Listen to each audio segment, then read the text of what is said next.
예.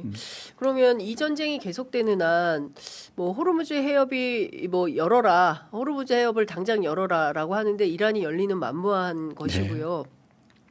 그렇다면 이게 이제 이후에 우리한테 미치는 영향과 파장도 굉장히 큰 건데 뭐 안보 불안이나 이런 게 생길 리는 없겠죠. 저는 지금 시기를 위기 상황으로 규정합니다. 위기. 예, 분명한 위기고요. 예. 청와대를 비롯해서 이재명 정부 그리고 집권 여당이 위기 상황을 제대로 돌파해내야 된다고 생각합니다. 예. 지금 지지율도 잘 나오죠. 예. 특히 대통령께서 잘하시고 개인기도 워낙 출중하시니까 네. 국정운영 지지율 그리고 선거에 임하는 후보들의 지지율 너무 좋죠. 예. 그런데 이 위기를 제대로 대응하지 못하면 어려운 국면이 올 수 있다고 봅니다. 예를 들어서요. 2020년에 저희가 코비드 네. 상황이 딱 벌어졌을 때 처음에 어떻게 했습니까? 예. 마스크 대란하고 난리 났었어요. 그렇죠. 예. 약국에 줄을 뭐 100m씩 예, 쓰고 맞아요. 그때 제가 선거할 때인데요. 예. 야 이러다가 여당 몰패다. 이건 뭐 전패다라는 위기감이 들었잖아요. 예. 그런데 그 상황에서 정부가 코로나 상황을 슬기롭게 대응하면서 질서 있게 섬세하게 잘 대응했잖아요. 네. 그러면서 이거 완전히 반전된 거 네네, 아니었습니까? 그렇죠. 위기 국면에서는 K 방역. 그렇죠. 예. K 방역 전 세계가 다 부러워했을 예. 정도였으니까. 제가 그때 중국에 있었는데 중국인들이 엄청 부러워했어요. 그러니까요. 예. 모두가 부러워했잖아요.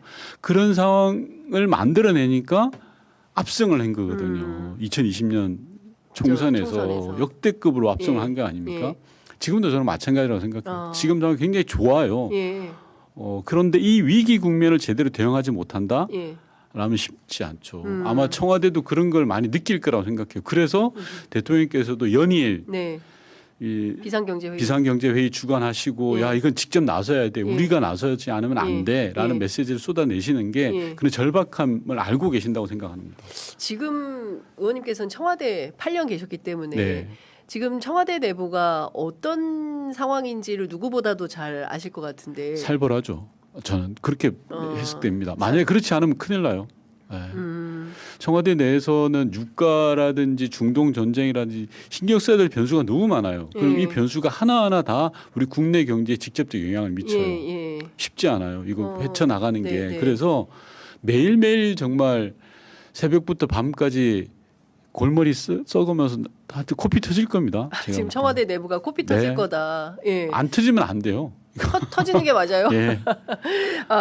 그 의원님께서 좀 팁을 주시자면 지금 뭐 처음 하시는 분들은 좀 헤맬 수도 있고 한데 8년간 청와대 당국자로 볼 때 이런 위기가 닥쳤을 때 청와대 내부가 가장 신경 써야 될 포인트는 어디라고 보십니까? 우선 이재명 정부 대통령께서 잘하고 계세요. 예. 현재 잘하고 계신데 그나마 이제 뭐 잔소리 같은 잔소리를 하자면 예.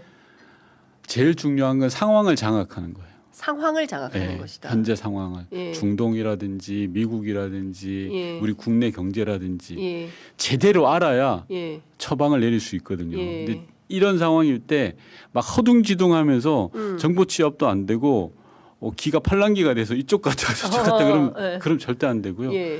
무게 중심 딱 잡고 예. 상황을 제대로 장악해 들어가는 게 위기 대응의 첫 번째라고 생각합니다. 예. 그리고 두 번째로는 예. 결정을 늦추면 안 돼요. 예. 결정하면 예. 밀어붙여야 예. 된다. 결정을 늦추면 안 되고 결정하면 바로 처리해 나가야 집행을 돼요. 해야 된다. 네. 그런 것도 잘 알고 계시고 잘하고 계실 거라고 생각해요. 예. 그 하여튼 위기 대응은 잘하고 있다 이렇게 평가를 하시는 거죠. 예, 현재까지는. 근데 이게 성과로 나타나야 돼서 네. 앞으로 잘해야 됩니다. 예.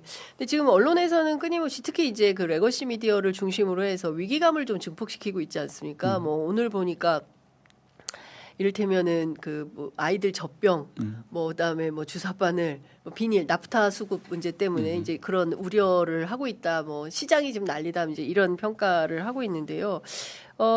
당정이 홍해에 유조선 5척을 투입해서 원유 확보를 추진한다라는 보도가 나왔어요. 이게 당정이 해서 할 수 있는 일입니까? 제가 좀 놀래가지고.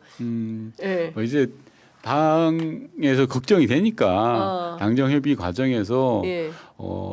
원유를 어떻게 확보할 거냐라는 예. 문제 제기를 했을 거고 네. 정부가 거기에 대해서 플랜 B가 있다. 우리는 호르무즈만 바라보고 있지 않다라는 네. 차원에서 말씀을 하신 걸로 해석을 할 수 있을 것 같고요. 예.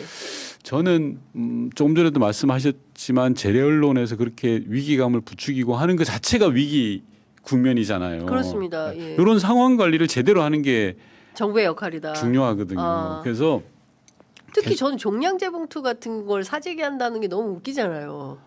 그럼요. 아까 말씀드렸잖아요. 마스크 대란도 지나고 보면 되게 웃겨요. 근데 그때는 그 마스크 하나 못 구하면 큰일 나는 거 아닙니까? 엄청 비쌌잖아요. 예. 마스크 값이 폭등하고. 예. 예. 지금 종량제 봉투에 대해서도 예. 그렇게 줄 서고 하시는 분들을 타박하시면 안 돼요. 저는 그렇게 생각해요. 네. 국민들의 심정은 다 그런 거 아니겠어요. 네. 위기 상황인데 지금 중동에서 이렇게 벌어지는데 어떻게 하냐라고 예. 이해하고 인정하고 예. 그런 상황을 도래하지 않도록 관리하는 게 정부 관계자의 역할이라고 생각하고요. 예. 지금 해오는 것처럼 해 나가야 된다고 봐요. 예. 언론의 역할도 굉장히 중요한 것 같습니다. 그렇죠. 제가 중동 전쟁 첫날 2월 28일 첫날부터 지속적으로 말씀드리지만 위기가 위기를 만들어서 맞아요. 분위기를 이상하게 휩쓰는데 그때 꼭 언론이 바람잡이 역할을 맞아요. 하거든요. 근데 저희 같은 대한 언론들이 중심을 잘 잡고 있으니까 취재편이 좀 열심히 들으시고요. 구독, 좋아요, 알림 설정 해주셔야 됩니다. 문제가 되는 지점 지적하더라도 과하게 띄울 필요는 없어요. 그렇습니다. 그러면 상황이 왜곡돼요. 맞습니다. 그리고 제가 또 여쭤보고 싶은 것은 이재명 대통령이 해수부와 또 외교부가 협력해서 호르무즈 해협에 묶여 있는 우리 이 배 26척을 빠르게 들여와라라는 민간 지원을 해서라도 민간 지원을 해서라도 데리고 와라라고 했는데 아직 소식은 없는 것 같습니다. 어렵겠죠. 앞서 말씀드린 이럴 때면 해수부와 외교부가 어떻게 좀 협력 관계를 맺어요? 해수부 외교부의 역할도 중요하죠. 정부 차원의 역할도 중요하지만 앞서 제가 일본 사례를 말씀드렸는데 네.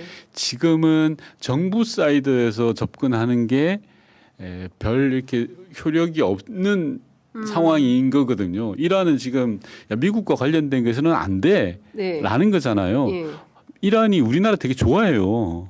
그러니까요. 테헤란로. 네. 대장금도 있고 대장금. 네. 우리 가전제품 수출도 많이 하고 관계 되게 삼성, LG 좋아합니다. 나쁘지 않아요. 예. 굉장히 좋았어요. 예. 제재 국면 이전까지는. 예.